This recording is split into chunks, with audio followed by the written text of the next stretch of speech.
Hi friends, আমি সুমি নিয়ে চলে এসেছি তোমাদের কাছে ছোট্ট একটি ব্লগ। তো বলো বন্ধুরা, কেমন আছো তোমরা সবাই? আশা করি যে যেখান থেকে আমার ভিডিওটা দেখছো সবাই ভালো আছো, সুস্থ আছো। আমিও ভালো আছি। আর এই দেখো বন্ধুরা, কী করছি বলো তো, আজকে একটু পকোড়া বানাবো, ফুলকপির পকোড়া। তো শীতকালেই তো খাবার দিন, বলো বন্ধুরা, শীতকালেই তো এসব পকোড়া টকোড়া বেশ ভালো হয়, এত রকমের সবজি পাওয়া যায়। তো ওই যে বেসন দেখতেই পেলে, একটু বেসন, নুন, হলুদ, লঙ্কার গুঁড়ো আর একটু কালো জিরে এইসব দিয়ে নিয়েছি। একটু চালের গুঁড়ো দেবো, তাহলে বেশ মুচমুচে হবে। তো এই আর ফুলকপিগুলো একটু হালকা গরম জলে ভাপিয়ে নিয়েছি, ইয়ে করিনি, সেদ্ধ পুরো করিনি। এই যে একটু চালের গুঁড়ো মিশিয়ে দিলাম, তাহলে কি হয়, বেশ কড়কড়া হয়, ভালো লাগে খেতে। আর ফুলকপিগুলো হালকা ইয়ে করে নিয়েছি, ভাপিয়ে নিয়েছি। ব্যাস, এইবার বেসনের ব্যাটারে চুবাবো আর ভেজে দেবো বন্ধুরা। আর এই দেখো, এটা কি মেশাচ্ছি বলো তো, ম্যাগি মশলা। আসলে ধরো মেয়ে ম্যাগি ট্যাগি খায়, তারপরে চাউমিনের সাথেও দেয়, এরকম মশলাগুলো থেকে যায়। ম্যাগির মশলাগুলোই বেশি থেকে যায়, কারণ অতটা করে মশলা তো দিই না ম্যাগিতে, অল্প করে মশলাটা দিয়ে ওকে ম্যাগিটা করে দিই, তো মশলাগুলোই থেকে যায়। তো এইসব ভাজাভুজির কাজে লাগিয়ে দিই, বা কোনো সবজি তরকারি করলে তখন দিয়ে দিই, ভালোই লাগে বেশ ম্যাগি মশলার গন্ধটা।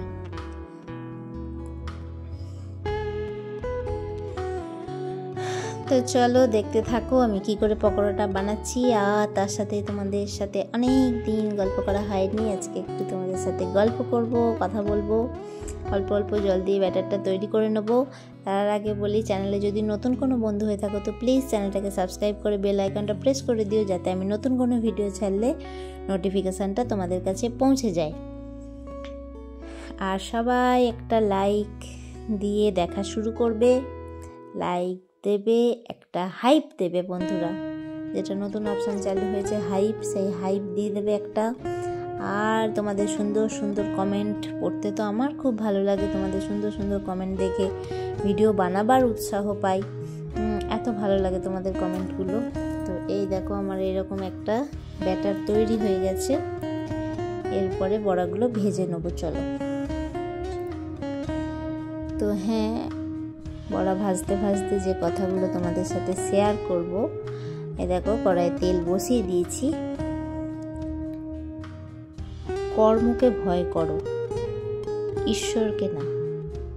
ঈশ্বর তো ক্ষমা করে দেন, কিন্তু কর্ম না, এটা অটল সত্য কথা। যেমন বাছুর শত গায়ের মাঝখানেও নিজের মাকে খুঁজে বের করে নেয়, তেমন কর্ম তার কর্তাকে আজ না হোক কাল ঠিক খুঁজে বের করে নেয়। কর্মের থাপ্পড়টা এত ভয়ঙ্কর আর ভারী হয় যে আমাদের জমানো পুণ্য কখন শেষ হয়ে যায় বুঝতেই পারি না। পুণ্য শেষ হওয়ার পর সমর্থক রাজাকেও ভিক্ষে করতে হয়। তার জন্য কখনো কারুর সাথে ছল কপট করে কাউকে কষ্ট দেবে না, দুঃখ দিও না। দরকারের বেশি চালাকি করো না কোনো মানুষের সাথে। কোনো মানুষের সাথে করা ছল আপনার বিনাশের সমস্ত দরজা খুলে দেয়। আপনি যত বড়ই শত রঞ্জিত খিলাড়ি হন না কেন, এটা ভাবা উচিত যে আমাদের জন্ম মৃত্যু তো আমাদের ইচ্ছা অনুযায়ী হয় না।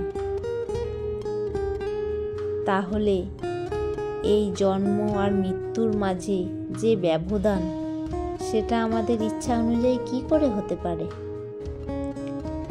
আর কারুর মনে কষ্ট দিয়ে নিজের খুশি থাকা বা খুশি হওয়ার আশাটা কখনোই করা উচিত না। অন্যের ওপর নির্ভর করে থাকা মানুষ কখনো সুখী থাকতে পারে না। তার জন্য এমন যোগ্য হও যে নিজের ইচ্ছা নিজেই পূরণ করতে পারো। তা বলে নিজের ইচ্ছা নিজে পূরণ করতে পারলে আবার অহংকারী হয়ে যেও না। অহংকার কিন্তু মানুষের পতনের কারণ। বেশি অহংকার একদম ভালো না।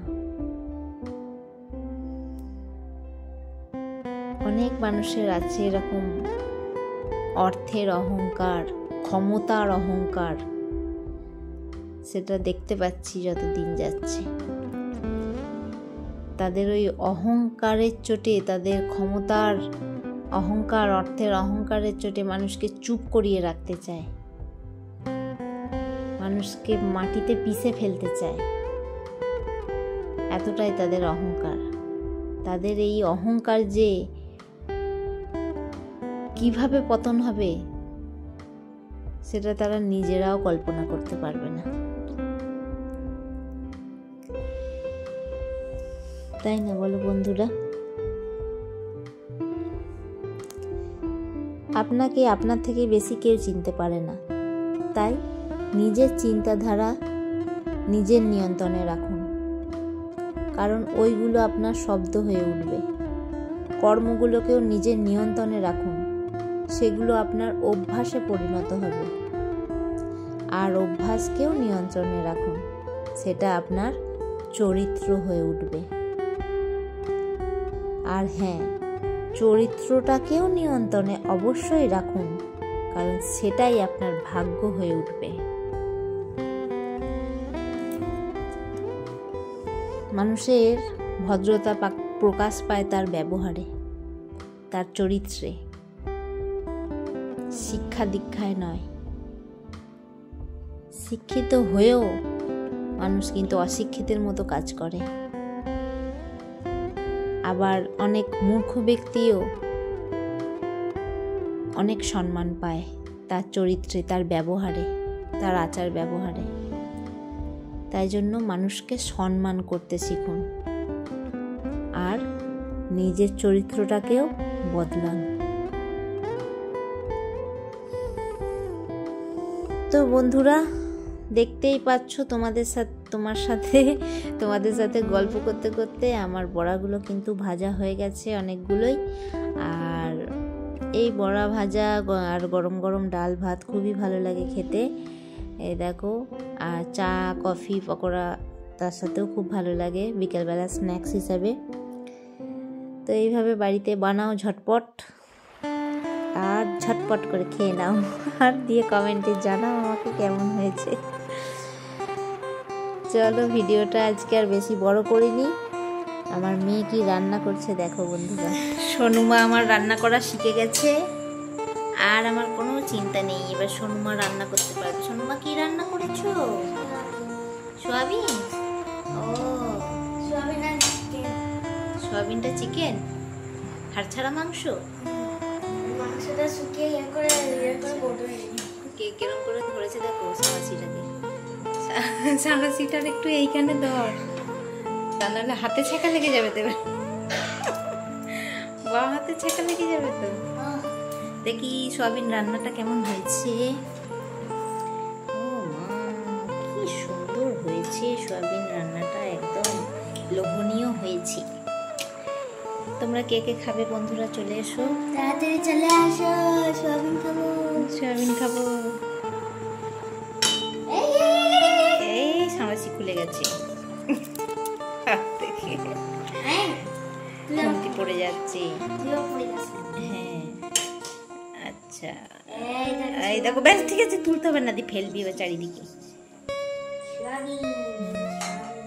সোয়াবিন, ঠিক আছে, চলো খেয়ে নি তাহলে আমরা। টাটা। খিদের জ্বালায় মরে যাচ্ছি, তাই জন্য আমি রান্না করে দিচ্ছি। আচ্ছা, খিদের জ্বালায় তুমি রান্না করছো? আচ্ছা ঠিক আছে, দেখা। আচ্ছা ঠিক আছে, দেখা যাবে না। টাটা।